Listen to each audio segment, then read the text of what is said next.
शिक्षक साथियों नमस्कार। आज के इस वीडियो में हम जानेंगे कि कैसे पीएमश्री विद्यालयों के लिए डेप्यूटेशन हेतु आवेदन करें। आपके पास एक और मौका है अपने घर के नजदीक जाने का। अगर आपके पास आपके घर के नजदीक जो भी स्कूल है उसमें कोई भी वैकेंट सीट है तो आप जरूर अप्लाई करें। आज इसके लिए हमें 2 दिन का टाइम दिया गया है। इसमें हम जो भी बात करेंगे कि जो प्रोसेस क्या है, कैसे क्या हमें फॉर्म अप्लाई करना है, इसके लिए क्या डिटेल चाहिए। तो एक तो आपको अपनी एजुकेशनल एकेडमिक रिकॉर्ड अपने पास रखना है। एक आपको अपनी प्रोफेशनल एजुकेशन बीएड वगैरह उनकी डिटेल रखनी है। और आपके 3 साल का जो रिजल्ट है वो आपको यहाँ फिल करना पड़ेगा, तो वो आपको रेडी रखना है। तो इसके लिए आपको अपने क्रोम ब्राउजर में जाके लॉगिन कर लेना है आपकी स्टाफ विंडो से अपना आईडी पासवर्ड डाल के। और इसमें हम देख पाएंगे कि यहाँ हमारे पास ऑप्शन आ रहे हैं होम, अपार, वेटिंग लिस्ट। तो जो अप्लाई का ऑप्शन है, अप्लाई का ऑप्शन जो है उस पर आपको क्लिक करना है। तो जैसे ही हम अप्लाई के ऑप्शन पे क्लिक करेंगे हमारे पास यहाँ पोस्टिंग डेपुटेशन का एक ऑप्शन आएगा, पोस्टिंग और डेपुटेशन। इस पर आपको क्लिक करना है। इस पर क्लिक करते ही हमारे पास यहाँ सारे ऑप्शन आ जाएंगे। सबसे पहले online application Netaji Subhash Chandra Bose English medium school, KGBV, समसा सैनिक स्कूल इंस्टीट्यूट, और इसके बाद पीएमश्री।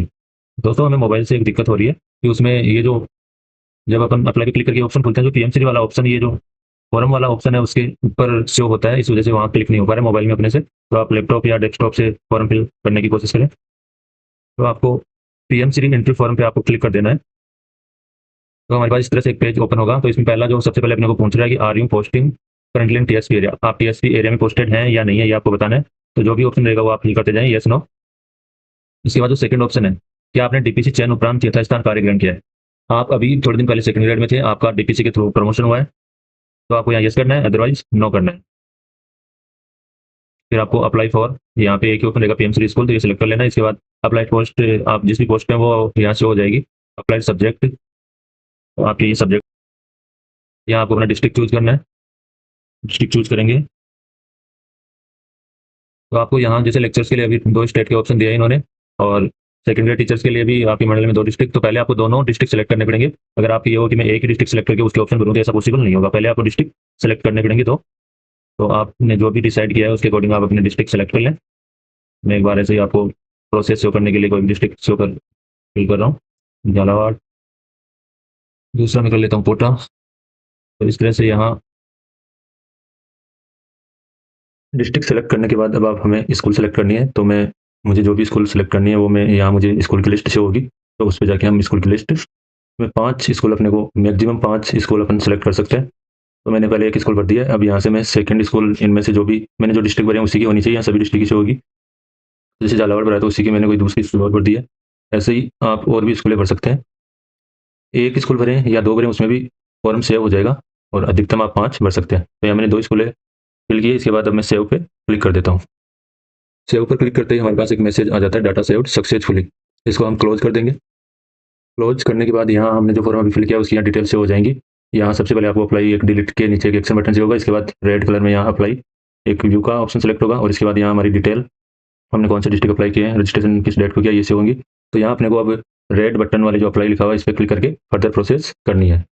ओके पर क्लिक करने के बाद हमारे पास जो पेज ओपन होगा उसमें हमारी डिटेल्स होंगी। इन डिटेल्स में अपनी जो भी पर्सनल डिटेल होती है, date of birth, home district, name, father's name, ये सभी यहाँ से होगी। हमें पेज में थोड़ा नीचे की तरफ आना है, और जो 17 नंबर का कॉलम है इसमें हमें अपनी एकेडमिक क्वालिफिकेशन फिल कर लेनी है।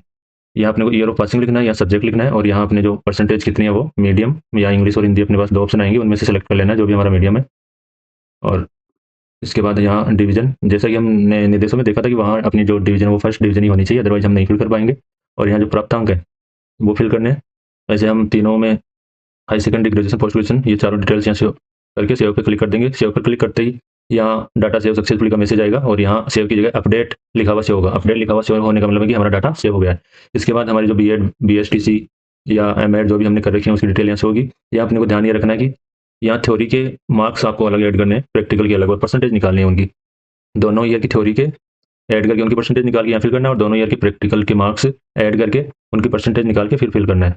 तो ये डिटेल हम भरते जाएंगे और यहाँ पे सेव पे क्लिक करते जाएंगे। इसके बाद यहाँ अदर स्पेसिफिक क्वालिफिकेशन का ऑप्शन दिया गया है। इसमें हम टीचर्स अवार्ड और वर्कशॉप, सेमिनार, पब्लिकेशन, ये ऑप्शन दिए हुए हैं। इनमें अभी यहाँ पे नन से हो रहा है। इस पर क्लिक करके आप यहाँ नेशनल, स्टेट, डिस्ट्रिक्ट जो भी आपको टीचर अवार्ड मिला वो यहाँ फिल कर सकते हैं। और जो पब्लिकेशन, सेमिनार, वर्कशॉप में आपने हिस्सा लिया, नेशनल, स्टेट, डिस्ट्रिक्ट, तो उसमें भी आप शो कर सकते हो। और फिर ये डिटेल बनने के बाद सेव पे क्लिक करना है। नेक्स्ट कॉलम में आपको यहाँ जो रिजल्ट है वो फिल करना है। फर्स्ट ग्रेड है तो 12th क्लास का करना है, सेकंड ग्रेड है तो 10th क्लास का, L2 में है तो 8th क्लास का शो करना है, और L1 में है तो 5th क्लास का आपको रिजल्ट शो करना है। यहाँ रिजल्ट 100% होना चाहिए 10th-12th में, और 8th क्लास में सभी विद्यार्थियों के ए और बी ग्रेड ही होनी चाहिए। सी ग्रेड अगर है तो आप अप्लाई नहीं कर पाएँगे, और 5th क्लास में भी ए और बी ग्रेड ही होनी चाहिए, सी ग्रेड किसी स्टूडेंट के नहीं होनी चाहिए, क्योंकि रिजल्ट इस बार 100% रिजल्ट इन्होंने माँगा है, वही अप्लाई कर पाएँगे। तो इस तरह से आप यहाँ 5 साल का हमें रिजल्ट भरना है। तो अगर आपको 2 या 3 साल ही लगे हुए हैं तो आप ये फॉर्म फिल नहीं कर पाओगे, कम से कम 5 साल का एक्सपीरियंस इस बार विभाग ने माँगा है। तो इस तरह से हम स्टेप बाय स्टेप भरते जाएँगे। स्पेशल क्वालिफ़िकेशन फिल करने के बाद अब यहाँ अपने को बोर्ड रिजल्ट फिल करना है। तो यहाँ लास्ट 3 ईयर्स के लिए बोल रहा है, और यहाँ कॉलम इसने 5 साल के दे दिए हुए हैं, 21 से लेकर 26 तक। तो आपको 3 साल के बोर्ड रिजल्ट तो करना ही है, और आप चाहो तो 5 साल के भी फिल कर दो तो अच्छा रहेगा। अगर आपको 5 साल कंप्लीट हो गए तो आप 5 साल का ही रिजल्ट फिल करें। तो आपकी जो भी क्लास है, आप ग्रेड 3rd में हैं तो 5th, 8th का जो भी आपका रिजल्ट है, आप लेक्चरर हैं तो 12th क्लास, आपको 10th अलॉट है तो भरना ज़रूरी नहीं है लेक्चर्स को। आप 2nd ग्रेड है तो 10th का भरा जाएगा आपका, लेक्चर्स केवल 12th क्लास का भर दें तो भी काम चल जाएगा। आपकी मान लो 10th में रिजल्ट कम रहा हुआ हो, 12th में 100% हो तो केवल 12th का ही भरें आप। तो मैं यहाँ पे रिजल्ट एक बार फिल कर देता हूँ और उसके बाद सेव कर देंगे। तो आपका जो भी रिजल्ट रहा हो वो आप यहाँ फिल कर दें। मैंने जो भी मेरा रिजल्ट जो रहा हुआ है वो मैंने एक बार यहाँ पे फिल कर दिया है, और ये फिल करके सेव बटन पे क्लिक करना है।